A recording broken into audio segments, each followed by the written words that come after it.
الصلاة خير من النوم۔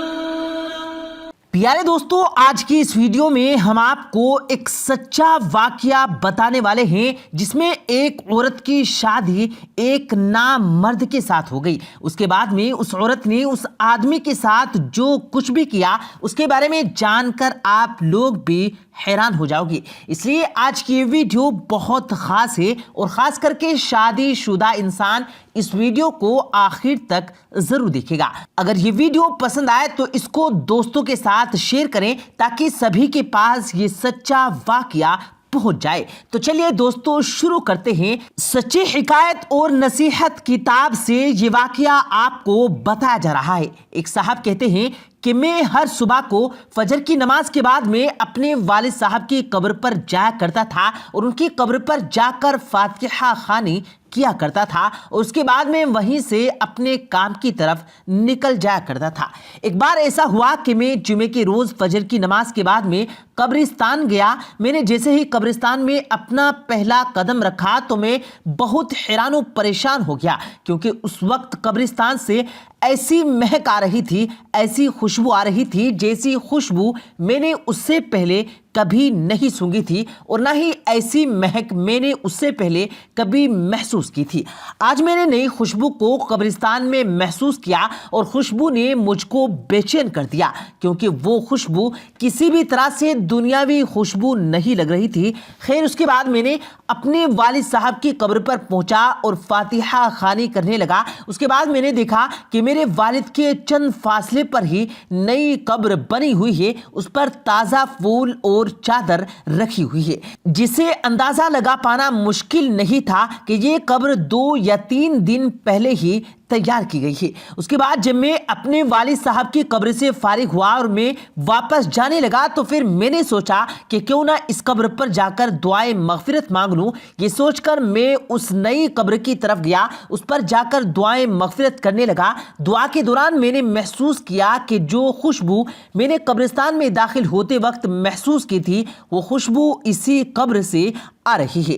پھر میں نے اس قبر کی مٹی کو اپنی مٹھی میں بھری۔ اس مٹی کو چھوتے ہی میں حیران ہو گیا، کیونکہ اس قبر کی مٹی بہت ٹھنڈی تھی، جیسے نم ہو، جبکہ وہ مٹی ایک دم خشک یعنی کہ سوکھی تھی۔ اس لیے میں اس بات کو دیکھ کر بھی حیران ہوا کہ اس قبر کی مٹی کتنی ٹھنڈی اور نم ہے۔ خیر، اس کے بعد میں نے اپنی حیرت کو اپنے پاس رکھا اور اس مٹی کو واپس اس قبر پر ڈال دیا اور اس کے بعد میں وہیں سے اپنے کام کی طرف اور اپنے ہاتھ جھاڑتا ہوا اس قبر پر چل پڑا اور پھر سے وہیں سے اپنی دکان پر چلا گیا اور دکان کھول کر بیٹھ گیا۔ اس کے بعد میری دکان پر پہلا گراہک آیا۔ اس نے جو سامان مجھ سے مانگا میں نے اس سے وہ سامان دے دیا۔ جیسے ہی میں نے اس کو وہ سامان دیا تو وہ کہنے لگا، بھائی آج تو خوشبو بڑی کمال کی لگائی ہے۔ اس کی یہ بات سن کر میں کہنے لگا کہ بھائی کیسی خوشبو، کون سی خوشبو؟ میں نے تو کوئی بھی خوشبو نہیں لگائی ہے،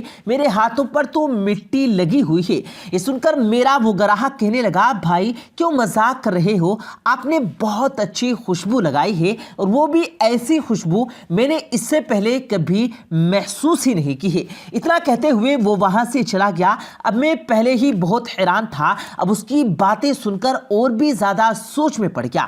سوچتے سوچتے پھر جب میں نے اپنے ہاتھ کو اپنی ناک کے قریب کیا تو میں نے محسوس کیا کہ وہی خوشبو میرے ہاتھ سے آ رہی ہے۔ اس کے بعد پورے دن اس نئی خوشبو کو محسوس کرتا رہا۔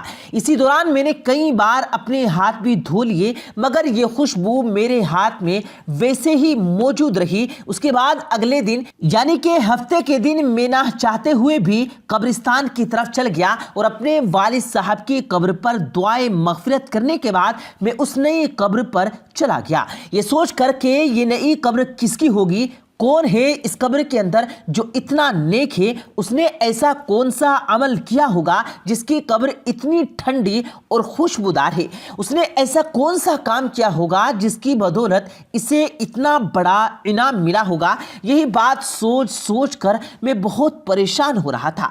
یہی بات سوچتا ہوا پھر میں اس قبر میں کام کرنے والے کے پاس میں پہنچا اور اس سے پوچھا کہ بھائی یہ قبر کس کی ہے؟ تو اس نے مجھے بتایا کہ صاحب یہ قبر ایک عورت کی ہے۔ یہ جان کر میں اور حیرت ہوا اور یہ سوچنے لگا کہ بھلا اس عورت کو اس طرح کا شاندار مقام کس لیے ملا ہوگا۔ خیر، اس کے بعد اگلا دن اتوار کا تھا۔ دیر تک سونے کی عادت ہونے کے باوجود بھی میں صبح فجر کی نماز کے وقت اٹھ کھڑا ہوا اور سیدھا قبرستان کی اور روانہ ہو گیا۔ جیسے ہی میں قبرستان کے اندر داخل ہوا تو میں نے کیا دیکھا کہ ایک بزرگ آدمی اس قبر پر قرآن پاک کی تلاوت کر رہا ہے۔ پھر میں اپنے والد صاحب کی قبر پر گیا اور دعائے مغفرت کرنے کے بعد میں نے اس آدمی کی طرف دیکھا تو وہ بزرگ آدمی بھی اس نے قبر پر دعا کر رہا تھا۔ جیسے ہی وہ آدمی دعا سے فارغ ہوا تو میں نے دیکھا کہ اس کی آنکھ سے موٹے موٹے آنسو گر رہے ہیں۔ وہ سسک سسک کر رو رہا تھا، وہ بل بلا رہا تھا۔ میں نے ہی سمجھا کہ اس آدمی کو اس قبر والی عورت سے بہت زیادہ محبت تھی۔ خیر، تبھی تو یہ اس کی جدائی کو برداشت نہیں کر پا رہا ہے اور اس کی جدائی کے غم سے سسک سسک کر رو رہا ہے۔ میں نے دیکھا کہ وہ بزرگ آدمی دعا سے فارغ ہو کر جانے لگا۔ جیسے ہی وہ وہاں سے واپس جانے لگا تو میں نے اس کو آواز لگائی کہ جناب ایک بات سنیے، بس تھوڑی دیر کے لیے آپ نے میری بات کو سن لیجئے۔ میں معافی چاہتا ہوں، میں نے آپ کو تکلیف دی، مگر میں آپ سے ایک بات پوچھنا چاہتا ہوں۔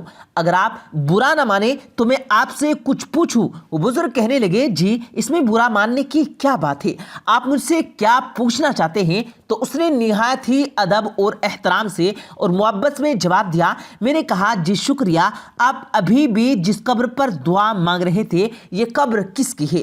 اگر آپ مناسب سمجھیں تو بتا دیجئے۔ وہ بزرگ کہنے لگا یہ آپ کیوں پوچھ رہے ہو؟ میں نے کہا کہ دراصل اس قبر سے آنے والی خوشبو نے مجھے بے چین کر رکھا ہے۔ اس قبر سے ایسی خوشبو آ رہی ہے جیسی خوشبو آج تک میں نے محسوس نہیں کی ہے۔ مجھے یہ خوشبو اس دنیا کی تو نہیں لگتی۔ میں آپ سے جاننا چاہتا ہوں کہ اس صاحب قبر نے ایسا کون سا عمل کیا جس کی وجہ سے ان کو یہ مقام حاصل ہوا ہے کہ ان کی قبر بہت ہی ٹھنڈی اور خوشبودار ہے۔ تو یہ سن کر اس بزرگ نے ٹھنڈی آہ بھری اور کہنے لگے کہ قبر ٹھنڈی اور خوشبودار کیوں نہ ہوگی، اس نے اللہ کو راضی ہی اسی طرح کیا ہے۔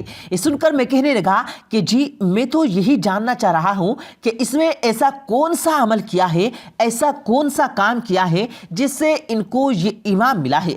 پھر وہ بزرگ کہنے لگے کہ جی یہ میری بیوی کی قبر ہے، 30 سال کا ہمارا ساتھ رہا، میں 4 بہنوں کا اکلوتا بھائی ہوں۔ میری بہنیں اور میری ماں کو میرا سہارا دیکھنے کا بہت ہی زیادہ شوق تھا۔ جیسے ہی میں کسی کام پر لگا انہوں نے چاند سی دلہن کی تلاش کر دی، انہوں نے لڑکی بھی ڈھونڈ نکالی اور اس کے ساتھ میں میری شادی بھی کر دی۔ میری ماں اور بہنوں نے اپنے ارمان دل کھول کر پورے کیے۔ اس کے بعد شادی کی پہلی رات ہی میں نے اس کا گھونگھٹ اٹھانے سے اپنی پگ اس کے قدموں میں رکھ دی اور اس کو صاف صاف الفاظ میں اس کو بتا دیا کہ آپ مجھے معاف کر دو، میں آپ کا حق ادا کرنے میں قاصر ہوں، میں اس لائق نہیں ہوں کہ میں آپ کی خواہش کو پورا کر دوں۔ یعنی کہ میں نے اس کو صاف صاف یہ بتا دیا کہ میں ایک نامرد انسان ہوں، میں شادی نہیں کرنا چاہتا تھا، مگر میں اپنی ماں اور بہنوں کی خوشی کی خاطر خود غرض بن گیا تھا اور صرف ان کی خوشی کی خاطر آپ سے شادی کی ہے۔ اب اگر آپ چاہتے ہو تو مجھے چھوڑ کر جا سکتی ہو۔ یہ سن کر میری اس بیوی نے میری پگ اٹھائی اور واپس میرے سر کے اوپر رکھ دی اور پھر کہا کہ آپ جیسے بھی ہو، میرے سہاگ ہو، میرا نصیب ہو، مجھے اب آپ کے ساتھ ہی رہنا ہے۔ اس دن کے بعد میں اللہ کی اس بندی نے میرے ساتھ میں 3 سال تک کا وقت گزار دیا۔ میرے گھر والوں کی ہر کڑوی باتوں کو برداشت کیا، بانجھ ہونے کے تانے سنے، مگر میرا پردہ رکھا۔ اللہ کیسے اس قبر کو ٹھنڈا اور خوبصورت نہ کرتا جس نے اس دنیا میں اتنی پاک اور صاف زندگی گزاری ہو۔ اتنا کہتے ہوئے وہ بزرگ زاروں قطار رونے لگے اور کہنے لگے کہ اس عورت نے 30 سالوں تک صبر کیا ہے اور سب سے بڑی بات اس نے میرا پردہ رکھا، اور یہی وجہ ہے کہ اللہ نے اپنی جنت کے باغوں میں سے ایک باغ اس کو عطا کر دیا ہے۔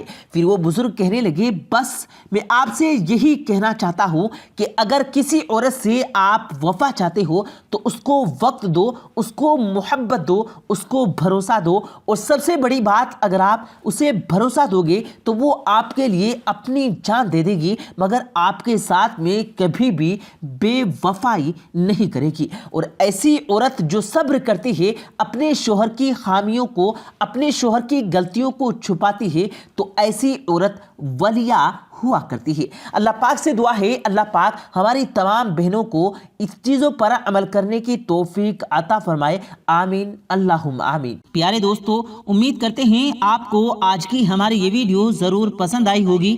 اگر آپ کو یہ ویڈیو پسند آیا ہو تو اس ویڈیو کو دل سے لائک کریں اور زیادہ سے زیادہ لوگوں تک اس ویڈیو کو ثواب کی نیت سے شیئر کریں، اور اس ویڈیو کے بارے میں آپ کی کیا رائے ہے کمنٹ سیکشن میں اپنی رائے کا اظہار ضرور دیں، اور مزید اسی طرح کی روز کی ویڈیو پانے کے لیے ہمارے چینل کو ضرور سبسکرائب کریں۔ ملتے ہیں پھر ایک نئی ویڈیو کے ساتھ، تب تک کے لیے اللہ حافظ۔